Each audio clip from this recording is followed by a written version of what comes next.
Stop calling Beth Dutton and Rip Wheeler relationship goals. Seriously, stop it, right now. If you are scrolling through TikTok seeing those ride or die edits set to country music, you are being lied to. If you want to understand the actual engine driving the darkest part of Yellowstone, you have to stop looking at them as Romeo and Juliet in cowboy boots. That is the surface level.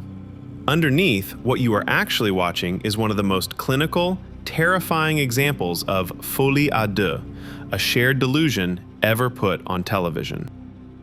For millions of you, their relationship is the peak of romance.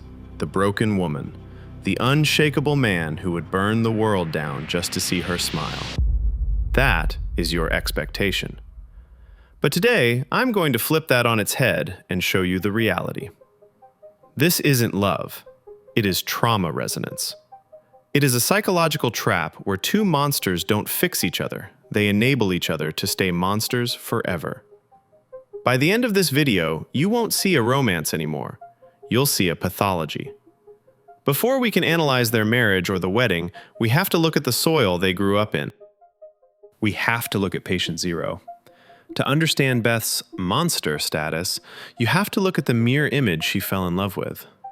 Beth and Rip are two deeply traumatized children who grew up in the exact same house of horrors. Think about the psychology here.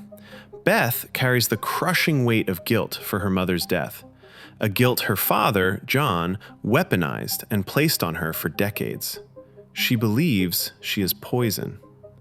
Now look at Rip. He carries the weight of cracking his own father's skull and losing his entire family. They don't find comfort in each other because they are healing. That is the lie the show sells you to keep you watching. They find comfort because their demons speak the exact same language. They don't love themselves, so they find the only other person in the valley who hates themselves just as much.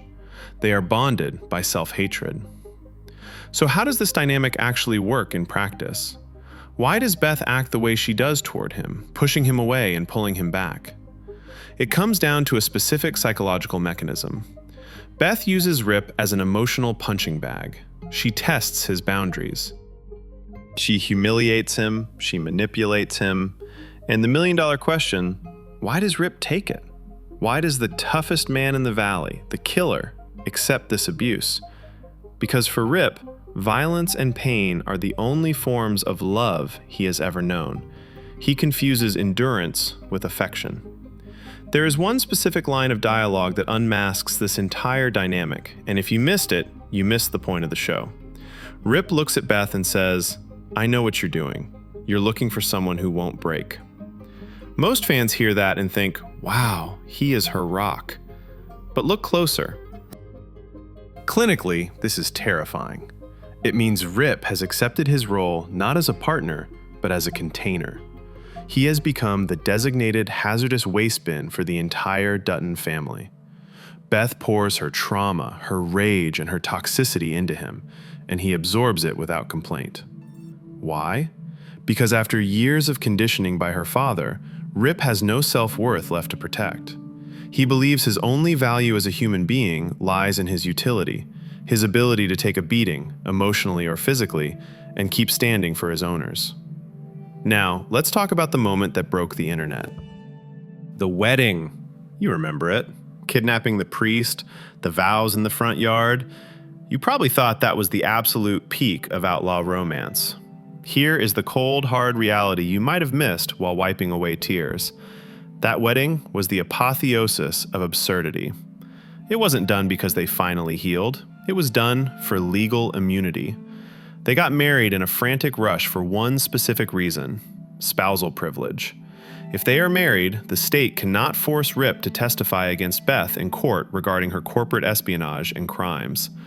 Think about how dark that is. Even their sacred union was just a tactical chess move in John Dutton's criminal war. Even their love is just another asset to be deployed to protect the empire. So we have to answer the question, is Beth Dutton a monster? Yes, but she is a monster who found her perfect match. This relationship isn't about growth, it is about preservation. In a healthy relationship, partners help each other heal.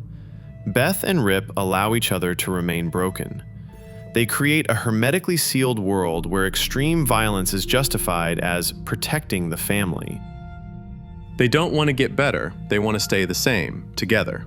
We love watching them because, deep down, we all crave that unconditional loyalty.